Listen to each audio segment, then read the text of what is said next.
What's going on, everyone? It is Bucky here, and today I'm going to be teaching you guys your very first tutorial in the C programming language. Now, C is a little different than C++. It came out before C++, but due to a high demand of people wanting me to teach this language, here I am teaching it. So the first thing I need you guys to do is open your compiler. I'm using my dev C++ compiler, and if you guys don't know how to get this, I already made a tutorial on how to download this compiler and test to see if it's running, and I will include that tutorial on the right side of your screen in the description box. So if you guys don't have a compiler yet, just click on that link and it will teach you how to download and test your C++ compiler. The next thing you want to do is get a new source file, and you do that by clicking File, New Source File, and once you have one open, you're going to want to put File, Save As, and you can name it whatever you want, and you're going to want to save it as a C source file, then click Save. I already have one open, so I'm going to go ahead and close this one, and I have one open called Work C. So once you have that open, you're ready to go ahead and start typing. So let's get started learning the C programming language. The first thing you always do, or usually, you're going to want to include something called a preprocessor.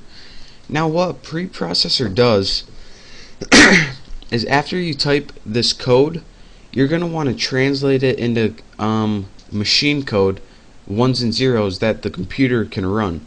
But before you want to translate it into ones and zeros, you're going to want to include something to tell the computer how to use this information you just got it. So it's a lot easier after I just show you guys. So go ahead, type the pound sign, or the number sign, some of you might call it, and type include, and then put a less than sign and put stdio.h, and then put the greater than sign. And what this is going to do right here is it's going to include your standard input and output header. And with this, anytime you include something, it pretty much gives you a list of functions that you can use to in your program. And since we're gonna just be printing basic text out on the screen, we're gonna be using a function called printf. Now if we didn't include this, then when you wrote printf on the screen, your compiler is going to go, alright, what the H does printf mean? But since we included this, printf is a function within this header. So now we can use a whole list of functions, and printf is included in one of them. The next thing that you need to do when making a C program, after including the headers that you need to include, and this is the only one I'm going to teach you guys in this tutorial, you're going to want to write int, let me move this, main, and in parentheses write the word void. Now what this does is this: every C program has a function called main that your computer knows, alright, I need to run this function first.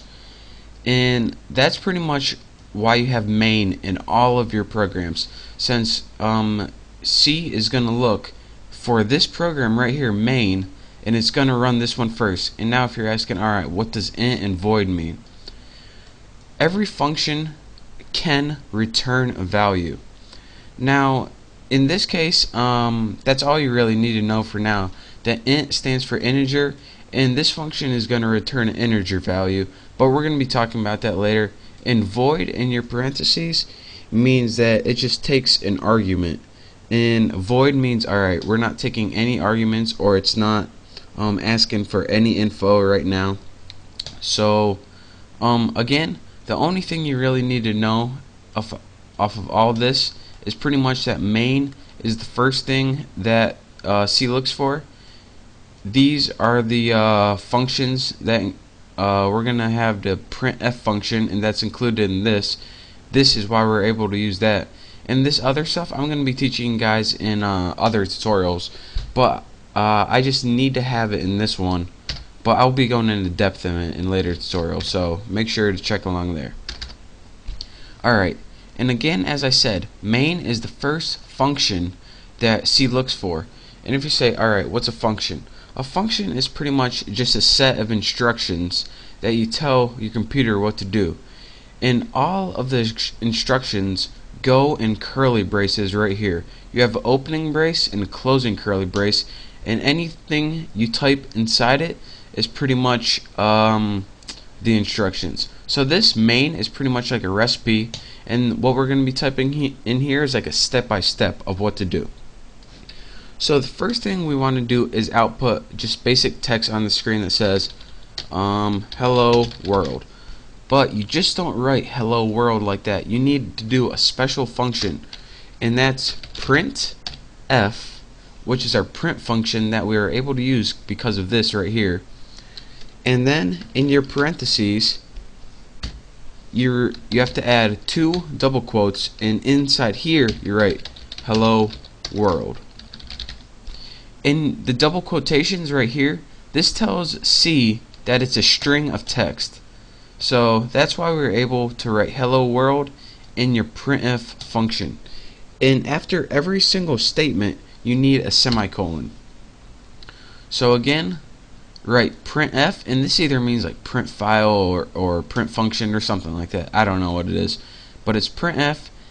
In your parentheses add quotation marks, and then write hello world, and you have to end every single statement with a semicolon, and the semicolon means alright, see, this is the end of your instruction, you can move on to the next line.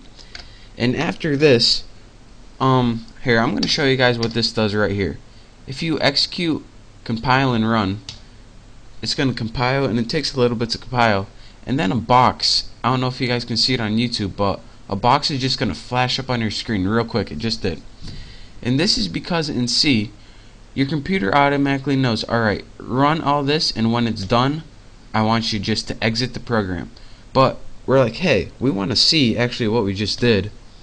So we're going to want to include another function, and that's get ch. And all this stands for is get character.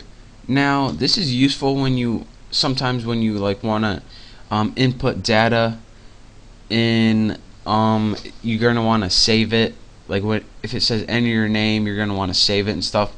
But for this function right here, we're just gonna say, alright, print hello world on the screen, and we just want you to get a character, not for any information purposes, but we just want you to wait, pause, and wait for us to type any letter on the screen, just so we can see what we actually did.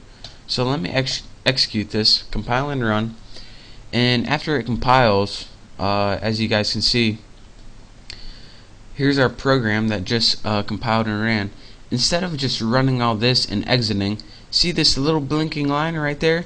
That means it's waiting for us to get a character. That's what that little blinking line means. So whenever I press anything on my keyboard, let me press H, that's when it goes on to the rest of the code and it exits the program. So this is your very first program right here. Again, to recap one last time, we included a header that allowed us to use a couple built-in functions, and again we put all those functions in the main program, since this is the first thing that it looks for when running a program, and all we did is print basic text to the screen.